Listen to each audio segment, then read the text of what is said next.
मेरुदंड और वहां से निकलने वाली तंत्रिका आती है।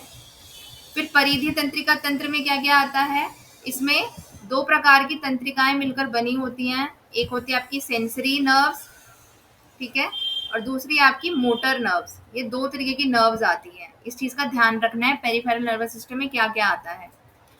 और ये ऐसी तंत्रिकाएं हैं जो हमारे जो सीएनएस है, सेंट्रल नर्वस सिस्टम है, उनको रेगुलेट करने का काम करती है, ठीक है, कनेक्शन बिठाने का काम करती है, जो भी हमारा मस्तिष्क है और जो मेरुदंड है उनके बीच में।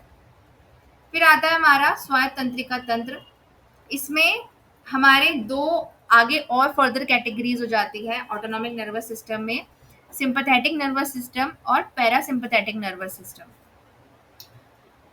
ठीक है। और जो स्वायत्त तंत्रिका तंत्र होता है, ये वह तंत्र होता है जो अंगों की क्रियाओं का संचालन करता है, उन अंगों की जो व्यक्ति की इच्छा से कार्य नहीं करते, जो स्वतः ही कार्य करते हैं। जैसे हमारा हृदय, फेफड़ा, अंतःस्रावी ग्रंथियां, ये हमारे मनुष्य के हाथ में नहीं है इनको रेगुलेट करना, ये अपने आप काम करती है। तो जब हम सिंपैथेटिक नर्वस सिस्टम की बात करते हैं, पैरासिम्पैथेटिक नर्वस सिस्टम की बात करते हैं, और उसके साथ हम योग को जोड़ते हैं, तो हम मेनली इसी में ही काम कर रहे होते हैं, ऑटोनॉमिक नर्वस सिस्टम पर ज्यादातर। आगे चलते हैं। तो सबसे पहले हम बात करेंगे सेंट्रल नर्वस सिस्टम की, केंद्रीय तंत्रिका तंत्र।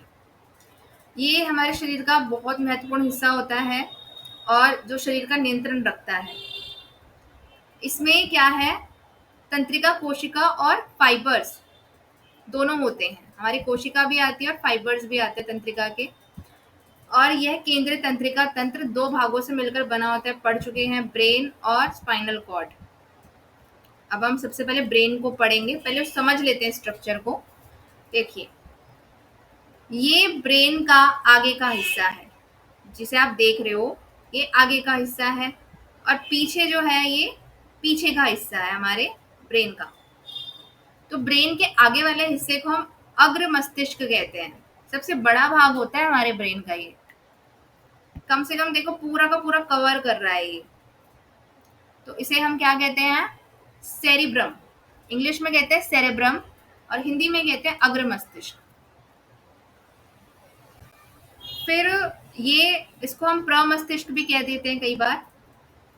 फिर हमारा खोपड़ी, हमारा जो स्कल वाला पार्ट है, यही इस पे हमारी बोन्स टिकी होती हैं, और हमारी बोन्स होती हैं ऊपर जो प्रोटेक्ट करके रखती हैं ब्रेन को। फिर हमारा मध्य मस्तिष्क आता है, जो बीच वाला हिस्सा होता है ब्रेन का, उसे क्या कहते हैं, मध्य मस्तिष्क कहते हैं, और मिड ब्रेन कहते हैं इसको। और जो लास्ट पार्ट है ब्रेन का, इसे हम सेरेबेलम कहते हैं, यानी कि अनुमस्तिष्क कहते हैं इसको। तीनों टर्म याद रखनी है, सेरेब्रम, मिड ब्रेन और सेरेबेलम, ये तीनों ब्रेन याद रखने हैं, 3 पार्ट्स में डिवाइडेड है। अब जो आगे में हम फर्दर बात करेंगे कि आगे ब्रेन का आगे वाला हिस्सा भी आगे चल के 4 हिस्सों में बढ़ जाता है, उनकी भी चर्चा करेंगे। और क्या क्या चीजें हमारे ब्रेन में वो जान लेते हैं। अब इस मिड ब्रेन में ही, मध्य मस्तिष्क में ही और क्या क्या चीजें पाई जाती हैं, आपका हाइपोथैलेमस भी इसी में ही होता है, पिट्यूटरी ग्लैंड भी मिड ब्रेन में आती है, जो कि हाइपोथैलेमस के नीचे होती है। ये दिख रही होगी स्ट्रक्चर, मटर के दाने के आकार का, ये हमारा पिट्यूटरी ग्लैंड है। और हमारा पिट्यूटरी ग्लैंड से आगे ही स्पाइनल कॉर्ड से ऊपर, ये स्पाइनल कॉर्ड है मेरुदंड, इससे ऊपर 2 चीजें और मिलेंगी। क्या क्या, एक तो पॉन्स, PONS, पॉन्स, इसको इंग्लिश में भी यही कहते हैं, और मेड्यूला, ये पॉन्स के नीचे होता है। और उसके बाद हमारा स्पाइनल कॉर्ड शुरू हो जाता है। तो ये सब हमें देखने को मिलता है हमारे ब्रेन में। आगे चलते हैं। मानव मस्तिष्क जो है वो शरीर का एक केंद्रीय भाग है हमारा। अभी हमने पढ़ा CNS में ही आता है, सेंट्रल नर्वस सिस्टम में ही आता है हमारा ब्रेन, जो इंफॉर्मेशन को क्या करता है, लेने और देने का काम करता है, कंट्रोल का काम करता है।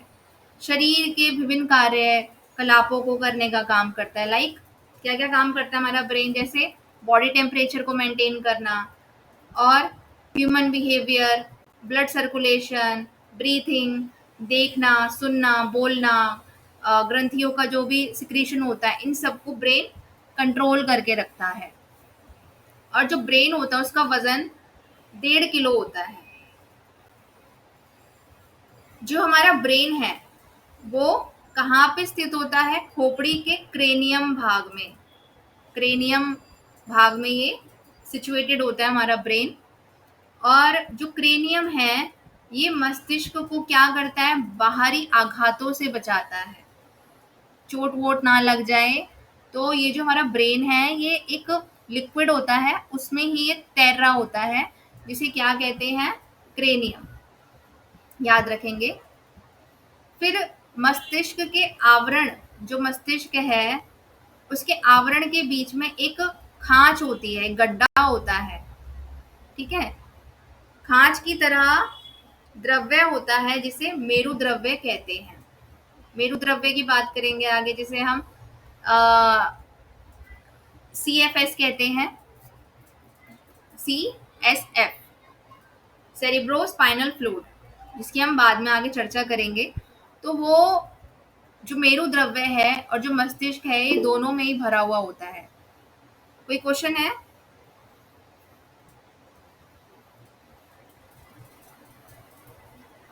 कोई डाउट है? हाँ अमृतांशु।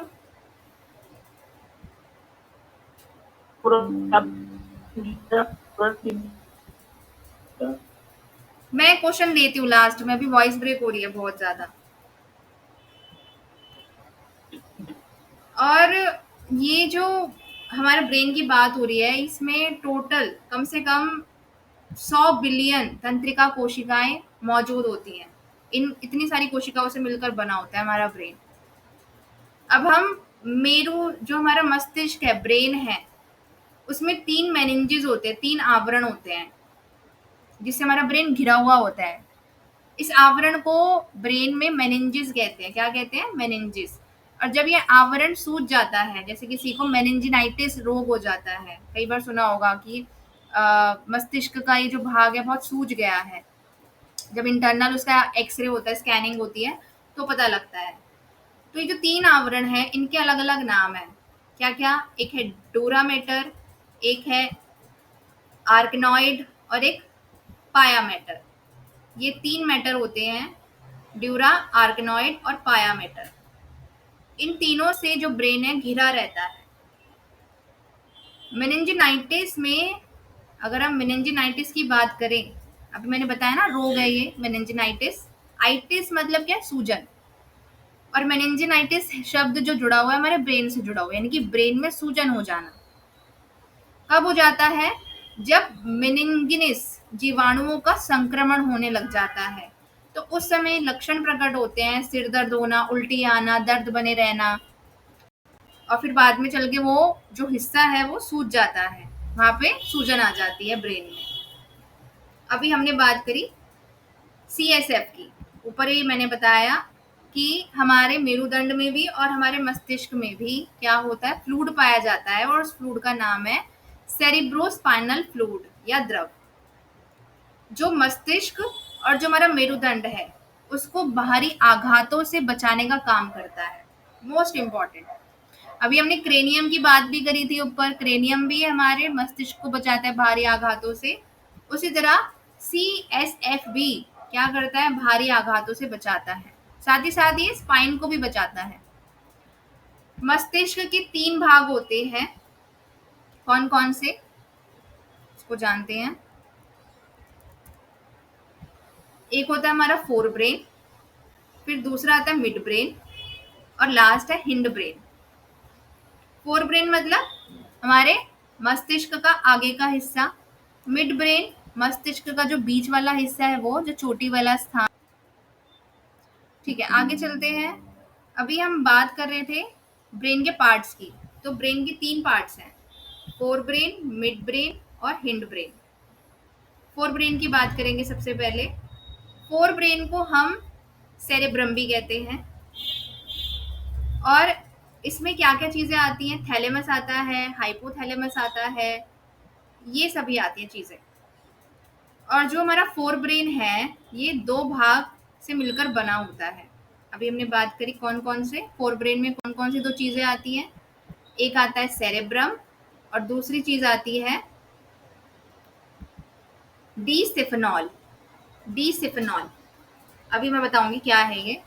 तो सबसे पहले हम फोर ब्रेन में बात करते हैं सेरेब्रम की। सेरेब्रम होता है जो हमारा सेरेब्रम होता है, ये कम से कम हमारे पूरे ब्रेन का 80 से 85% कवर करता है भाग, क्योंकि सबसे बड़ा भाग होता है ये हमारे मस्तिष्क का, पीछे तक कवर करता है। और इसका फंक्शन क्या है, ये हमारी जो इंटेलेक्चुअल है, मेमोरी है, जो हमारी डिजायर्स हैं और जो भी हमारी चलने फिरने की गतियां हैं, ठीक है, ऐच्छिक गतिविधियां, जो हमारी वाणी है, जो हमारी थिंकिंग प्रोसीजर है, उसका ये एक सेंटर है।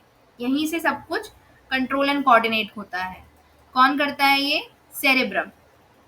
और हमारे मस्तिष्क का 80 से 85% भाग होता है।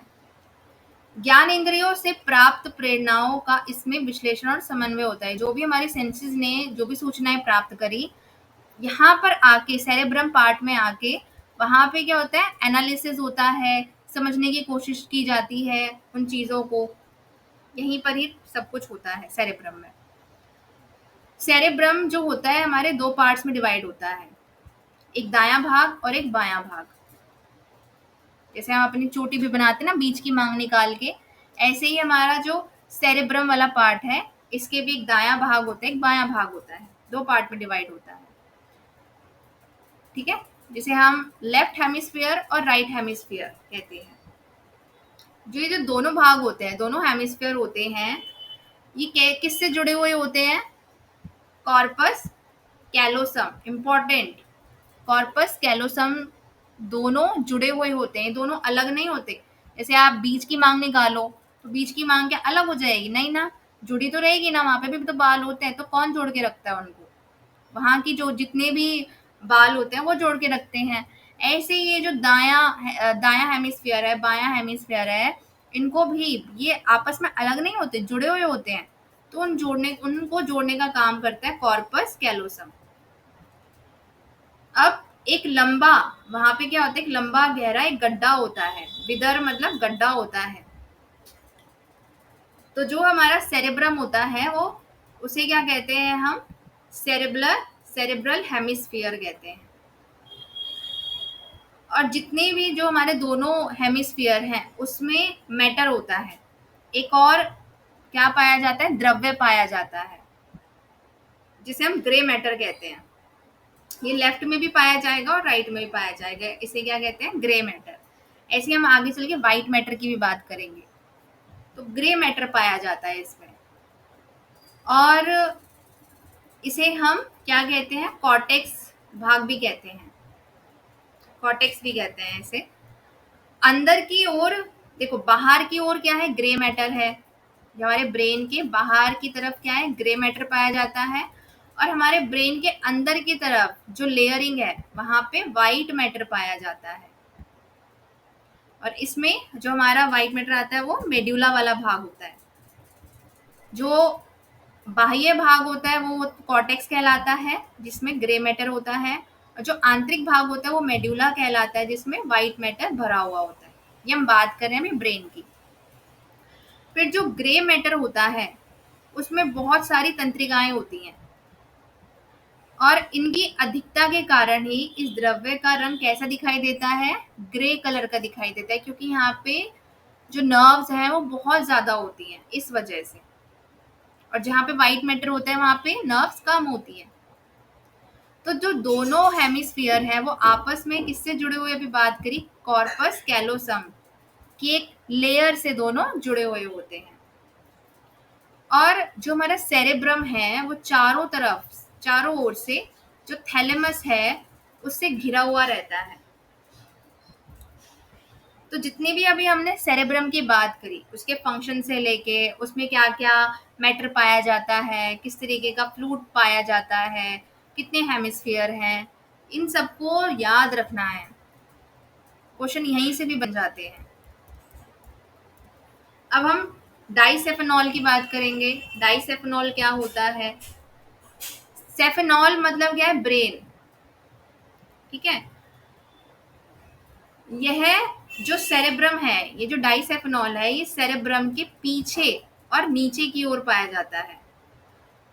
और सेरेब्रम के जो गोलार्ध है, हेमिस्फीयर है, और जो हमारा मिड ब्रेन है, उसके बीच में पाया जाता है डाइसेफेनॉल।